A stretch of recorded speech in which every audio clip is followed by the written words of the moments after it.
નમસ્કાર મિત્રો, જય દ્વારકાધીશ, જય મુરલીધર. મિત્રો, અમદાવાદ ખાતે આપણા આહિર સમાજ દ્વારા એટલે કે Shri Yadunandan general charitable trust SYG દ્વારા ભવ્યાતિ ભવ્ય ત્રિવેણી સંગમ જેવા કાર્યક્રમનું આયોજન થયું હતું. તેના અધ્યક્ષસ્થાને આપણા ગુજરાત આહિર સમાજના માનની શ્રી જવાહરભાઈ ચાવડા ઉપસ્થિત રહ્યા હતા અને તેમણે પ્રસંગને અનુરૂપ જે પ્રવચન આપ્યું હતું, આવો તે આપણે સાંભળીએ.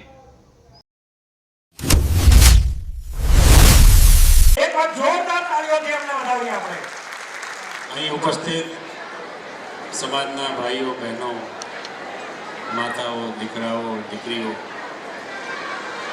આમ તો SYGનો પ્રોગ્રામ દર વર્ષે હોય ને મને આવવાનો મારો ટાઈમ ફિક્સ હોય. આજે બાળકોનો સન્માનનો પ્રોગ્રામ હતો ને પણ હું જોતો હતો ને ભરતભાઈ, મને 10-15 વર્ષ પહેલાની એક વાત યાદ આવી.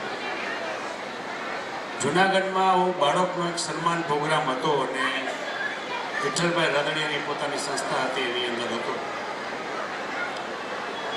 ત્યાં જેને સન્માન કરવાનું જે બાળકનું કામ મને સોંપ્યું હતું, તે બાળકને 99.93% મળ્યા હતા. 100માં જરીક ઓછા હતા.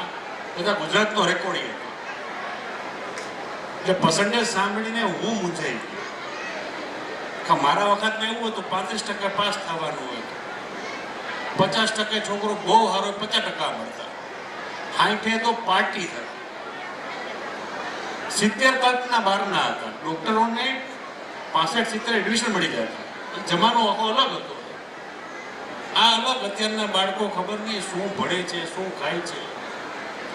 90-99% ઉપર બાળકો ટકા મળવા માંડ્યા છે. મેં વિઠ્ઠલભાઈને કીધું, વિઠ્ઠલભાઈ, આપણે ચોપડી આપીને ચોરી કરીએ ને તો એ આટલા માર્ક ન મળે આપણને. ને આ સત્ય છે. અત્યારના બાળકોમાં જે બુદ્ધિનું વ્યાપ થયું છે, જે ભણવા માંડ્યા છે, જે સમજવા માંડ્યા છે, એ ઘણું જ આગળ નીકળી ગયું છે. મારા પિતાશ્રી એક વાત કરતા, હંમેશા એમ કહેતા કે વિકાસ, જો કોઈને વિકાસ કરવો હોય તો સૌથી ટૂંકો રસ્તો એનો એ છે કે પોતાનું ગામ છોડી દે.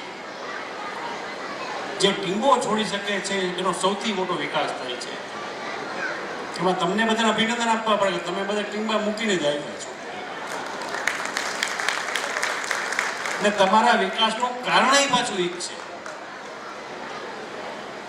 કે જ્યારે મૂળ જગ્યામાંથી બહાર આવીએ ત્યારે આપણો હંમેશા વિકાસ થાય. અલગ માણસો મળે, અલગ વિચાર મળે છે, અલગ વ્યવસ્થા મળે છે.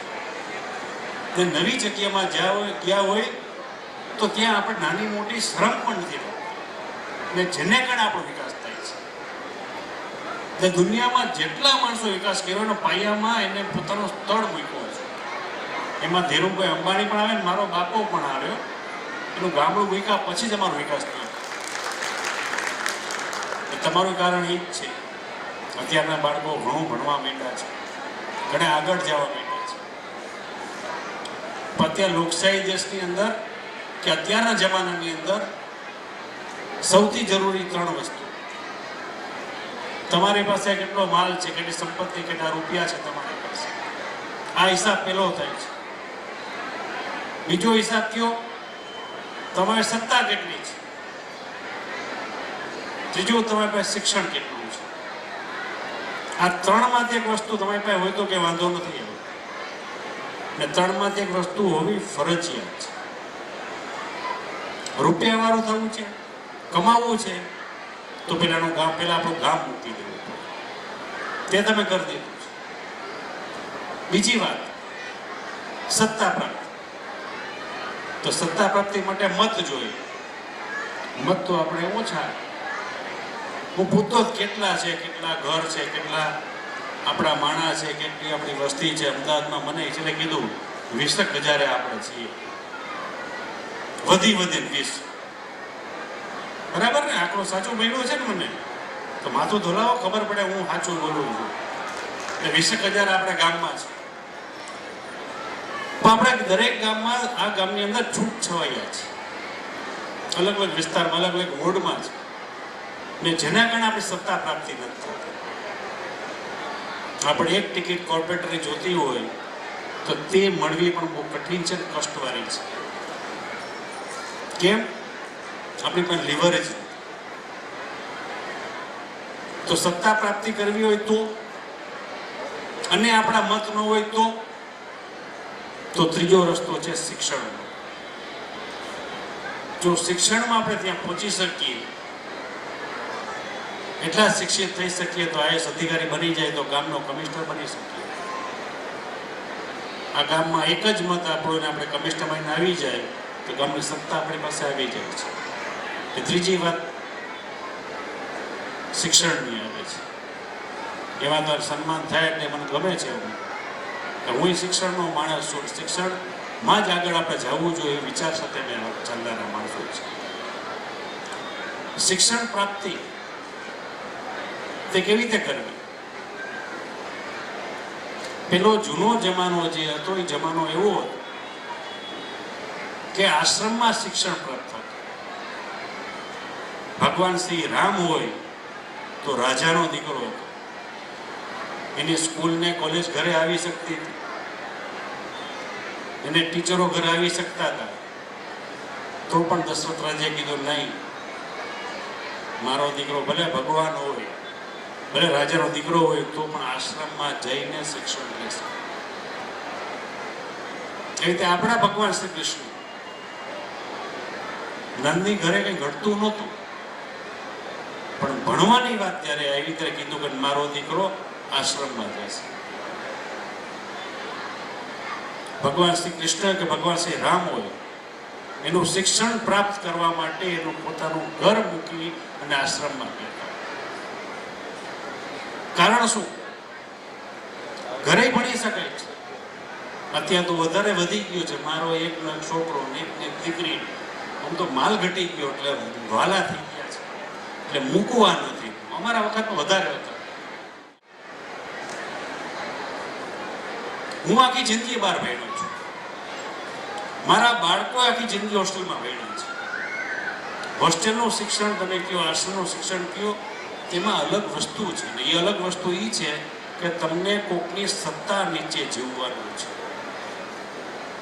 એક બાળક એની ઘરે હોય તો એને મને રીંગણાનું શાક નથી ભાવતું તો ત્યાં બટેટાનું શાક બની જાય. તે આશ્રમમાં કે કોઈ બોર્ડિંગ સ્કૂલમાં કે કોઈ બહાર જગ્યાએ પોસિબલ નથી. તો ત્યાં શિક્ષણ મળવા માંડે કે બટેટાનું શાક નથી, રીંગણાનું શાક નથી ભાવતું તો એ રસ્તામાં તારું રોટલી બોરી પેટ ભરી. આ શિક્ષણ એને હોસ્ટેલમાં જ મળી શકે છે. હવે વાલો દીકરો દીકરી મૂકવી નથી. મને હમણાં મારા ધ્યાનમાં એવું આવ્યું, દીકરીઓ બધા ભણાવે, દીકરાને બહાર મૂકતા જ નથી. મિનિમમ એની માને ખબર નહીં એનો કેટલો એની ઉપર દીકરા પર પ્રેમ છે, એ તો છૂટવું જ ન જોઈએ. મારો દીકરો મારા વગર રહેશે કે જીવશે, તારા વગર આખી જિંદગી કાઢી શકે, કાંઈ જરૂર નથી. આપણે ભ્રમ છે. હું માનું છું જો છોકરો ન ભણતો એની ગુનેગારીની માં છે, બીજું કોઈ નથી. દીકરીને બીજે ઘરે મોકલી કે એને ભણાવો અને બીજું સારું ઘર મળશે. દીકરો નહીં, મારા કબજામાં રહેવો જોઈએ, મારી પાસે રહેવો જોઈએ, મારા વગર રહી નહીં શકે. આને કારણે છોકરાઓ શું ભણવા માંડ્યા છે. મેં 4-5 વર્ષ પહેલા એક દીકરીઓ મારી ઝઘડો કરતી કરશો હોસ્ટેલની અંદર. મેં કે જવાહરભાઈ તમારી ફી સિસ્ટમ એવી છે કે અડધી ફી તમે અમારી પાસે લ્યો, એ બહુ સારું છે, મારા બાપાને ફાયદો થાય, પણ હું ભણું મને શું ફાયદો?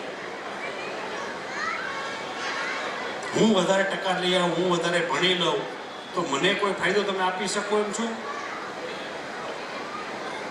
મેં કીધું વિચારવાનું જેવું તો કંઈક છે. મેં વિચાર પ્લાન પ્રોજેક્ટ પડતો અમલમાં મૂકી દીધું કે જે દીકરી મારી પાસે ભણતી હોય 5મીમાં, 6મીમાં, 7મીમાં, 8મીમાં, 9મીમાં, 10મીમાં, 11મી, 12મી, 8 વર્ષ સુધી દીકરી મારી પાસે ભણી હોય ને જો બોર્ડના પરીક્ષામાં 90% પ્લસ આવે, 90.1 A+,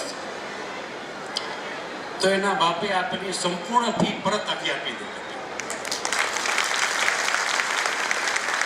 એ દીકરીના ખાતામાં હું ફિક્સ ડિપોઝિટનું ખાતું ખોલું છું, દીકરીના ખાતે પૈસા મૂકી દઉં છું.